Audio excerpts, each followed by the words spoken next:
I'm starting to think there was a reason that my wire was cancelled to Coinbase, especially my extremely large wire, a 7-figure wire, was cancelled. And I actually tried to do subsequent transfers after that, and they actually cancelled all of them. So I had to go and open a new bank account, actually, with Bank of America, and start wiring much smaller amounts into crypto, into Coinbase specifically. So really what I actually learned was that the establishment still doesn't like cryptocurrency and definitely doesn't want big players to throw in big money, especially to the exchanges. Maybe when the ETFs come out, things are going to be safer because people like BlackRock and Blackstone are going to actually be the underlying, provider of the liquidity and provider of the ETF. So you can be safe knowing if you invest into a BlackRock ETF, you're not going to lose that money because that company, they're worth trillions of dollars. They run the world. BlackRock run the show. Those kind of asset managers that have that kind of money, under management, they run the show. They can decide where the market goes, whether it goes up or down. And when they tank it with their power, then they completely decimate the market. So those are the people that really move it. So ultimately what I learned is that the establishment, I was reassured. The establishment does not like cryptocurrency, does not want you putting big money, millions of dollars into crypto exchanges. They probably don't mind you putting in a few $1,000s here and there, which is why I tried to do a $5,000 transfer into Coinbase actually from my Chase account via ACH. And this time it worked. So they don't mind you putting small money in. But when you're trying to wire money in America, when you're trying to wire large sums of money, there's a lot of apparent protection, right? Now there's a lot of fraud and scams going on, and there is a reason why the banks in the US are now implementing a lot of these. I get a phone call every time I set up a wire transfer because there's so many fraud, there's so many scams that they are actually trying to protect. I do believe they are trying to protect the consumers, because then the consumer's just going to call and be like, hey, I got scammed, and then they're going to try and sue Chase. So Chase would have more headache than they would actually want if a bunch of their people and their consumers lost millions upon millions of dollars. So ultimately, really what the last few days has taught me is that I needed to be careful not to go gung-ho into crypto. I wanted to bang 90%,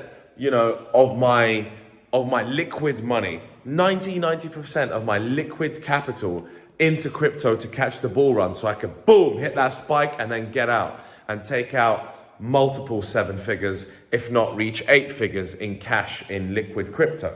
That was the aim, right? To make some big dollar. But what this has taught me, and after a conversation with a few mentors of mine, my brother being one of them, is that I ought to re-strategize my portfolio. I now ought to actually buy 25% of cryptocurrency, and 75% is going to go into the top S&P companies. So the top 10, top 20. So the ones I have in mind, the companies that I really like, that I've been doing research on for years: Lyft, the car ride sharing app.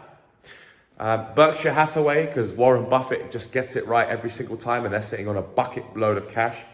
Microsoft, Alphabet, Facebook, Tesla. 6, 7 companies that I've named 6, that's about enough. If I have 6 or 7 strong companies in my portfolio, then I'm happy. I'm happy to dollar cost average some large US companies, which I know are going to have a good year in 2024, because technology is going to continue to innovate and grow. Whenever there's growth in the market, it always comes from technology. Look at AI. Who do you think is going to buy all these AI companies that are coming out? What company do you think is going to buy all of these different AI businesses? The little ones that grow out, that will come up in 2024, 2025, the little genius AI companies that will sprout out. The big tech is going to go in and buy those companies for billions of dollars, swoop all of that into their ecosystem, and their share price continues to go up, my friends. So it would make sense. I'm going to put my money where my mouth is. to put 75% of my portfolio into big tech, about a smaller percentage of that into Berkshire Hathaway and Lyft as backups. I do like those companies. I do like Tesla. Tesla's also basically big tech. Tesla's going to go out there and buy the biggest AI companies and develop it themselves. Right? It's hard to beat these big dogs. They're just so huge, too big to fail. And their growth will just continue to skyrocket. Sure, there'll be other companies that will pop up, but they will do the acquiring. They will acquire all these other big companies and swoop it all up. So ultimately, it feels like 75% should go into those firms on a dollar cost averaging either over a 6-month period or a 12-month period, right? So take a certain amount of money, split it into 6 months or split it into 12 and put in the same amount of money each time every month into those companies. So I'm catching a nice average price over the year. I think by doing that, I could make 10, 20% on those companies next year in 2024. And I'd be happy with that. If that makes me 10, 20%, let's just say even 10% of those companies, now 25% of the portfolio, which I can start bringing slowly into Coinbase, is still going to go to cryptocurrency, my friends, because I do believe in the bull run, and people are talking about this, especially Rand from Crypto Banter, and my boys are talking about this. I do think there's going to be a bull run next year, and I do want to have about a few $100,000 in there, not millions, into crypto. I do want to have hundreds of thousands of dollars in there into the big coins. Solana's a big one, a bit of Bitcoin, because I want to run this trading algorithm that I've been working with a company out of Silicon Valley for about a year, and I'm going to run this trading algorithm that they've built, and it performs fantastically well. So I'm actually going to run that I'm running that on my Binance account right now. So I'm going to run that algorithm on my Binance. It's already started performing pretty well. It's done like 8% in 5 weeks as an actual trading bot. It buys and sells, right? So it doesn't just buy and hold. So that's performing well.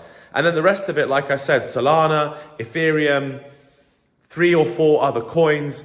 Thanks, by the way, guys, for putting some comments in to my last few videos on crypto, because you guys are suggesting coins that I am going to look at, right? If my audience is going to suggest coins, I am going to look at those coins, although I have my sources. We all do our own research, as you're supposed to, because it's at your own risk. I do want to put it into the top 10, right? So the Solanas, the Ethereums, the Cardanos, a bit into Bitcoin. I'm happy to, and I like BNB coin as well. I still do like that. I still reckon it's got a lot of room to grow. So if I buy 5 or 6 coins, then I can see that also growing sort of 20, 30, 40%. So combine that with the other portfolio. Really, if I can make 20% this year on my money, I will be happy. That's my personal goals, my personal capital, my personal net worth, my personal structure. Every wealth manager is going to deal with you as an individual. It's a case-by-case basis, right? The same investment rules do not apply to absolutely everyone. And also, there's no right or wrong answer until the market decides. Then there's a right and wrong answer, because then we know what percentage you've performed at, right? So there is usually a right and wrong answer if you look historically, but moving forward, we can all take guesses, but ultimately what matters is the performance at the end of the year. So I want to be able to turn at the end of the year and say, right, I made this, or I lost this, and this is why, and explain that, and hopefully through my experiences be able to show you guys so you don't make the same sort of mistakes.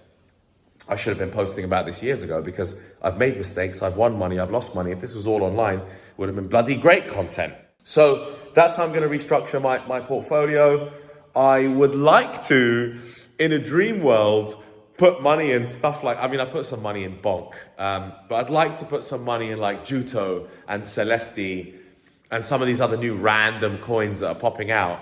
And like the dream of putting 50 to 100,000 on a coin and on the next Bonk, and waiting for the bull run and waiting for a 50, 100x on that kind of coin and selling it out and making 10 million is the dream, and the fantastical dream that people like me have, because we have that kind of capital so we can throw in and take risks. But the question is, how risky am I feeling?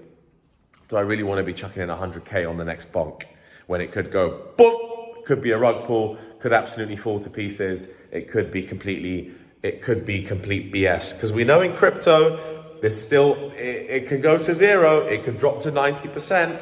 I could put 100K into something and it could go up, and then I'll be like, this is gonna 100x, man, this is gonna 100x, I'm telling you, because I've been there before. And then all of a sudden you go, boom, smashed to pieces. Something comes out about the founder, something comes out about the company scamming. This happens in crypto all the time. All the time. All the time. This is why the establishment doesn't like this shit. So, anyway, those are my plans so far, my financial plans. They've changed according to my risk appetite. It did make me realize, hey, do you know what? I'm being super risky here. What if someone hacks into my Coinbase? Then I lose 90% of my liquid money. So I guess now what I've done is put it into a couple of different American big banks, you know, the likes of Chase, the likes of Bank of America. And then I'm actually going to be able to distribute it. So have a Coinbase account, but then also have ETFs and funds and stocks that I'm investing in. Mainly those 7-8 stocks, those 6-7 stocks that I mentioned at the beginning are really the ones that I'd rather invest in. Rather than investing in ETFs, I'd rather just go and buy those stocks directly from my JP Morgan self-directed investment account.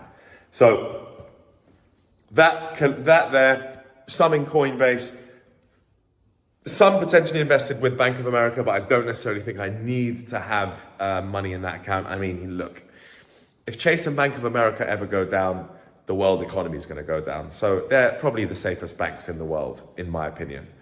So they should be good to go, given the amount of capital that they hold. Anyway, I've started to talk a little bit more about finance. I mean, a lot of people don't know this about me. I have a massive finance background. I mean, my first professional job was UBS Investment Bank. So guys, I was an investment banker, like growing up, because I was nurtured into that. I went to a uni in London at Imperial College and everyone was like, oh, investment banking, Goldman Sachs. At the time, that seemed like the best thing to do. But as time went on, I got more interested in technology and now it's like back into finance. So I love talking about finance. If you like these kind of videos, please give me a thumbs up so I can talk more about this stuff. If you're finding it helpful, then I'll definitely talk more about this stuff. But I do plan to do more masculine medicine type content, right? So I love talking about fitness. I love talking about dating. I love talking about masculinity. Those are really like the pillars of the things I really could just talk about all day long and would be for sure top, not just top 1% of people in the world in regards to that, top 0.1% of people who can talk about masculinity, fitness and dating. Probably similar to finance, actually, to be honest, considering the amount of money that I have and how much I've accumulated at my age and the different assets that I have, I'd be in the 0.1% as well globally on that front. But sometimes it's hard for me to think about that because I do want a niche. I do want to talk about particular things in this channel and not just about like everything. But some of the finance stuff is done well. You guys seem to enjoy it. I'll get back to the masculinity stuff over time. But I hope you enjoyed this video. The subs are flying up. This is great. You know, I'm going to be hitting 1,000 subs soon. It's exciting. And then it's the next, and then it's the next, and then it's the next. So thanks for your support, guys. Really appreciate you. I've seen some great comments recently. Really, really appreciate that. And I'll see you in the next video.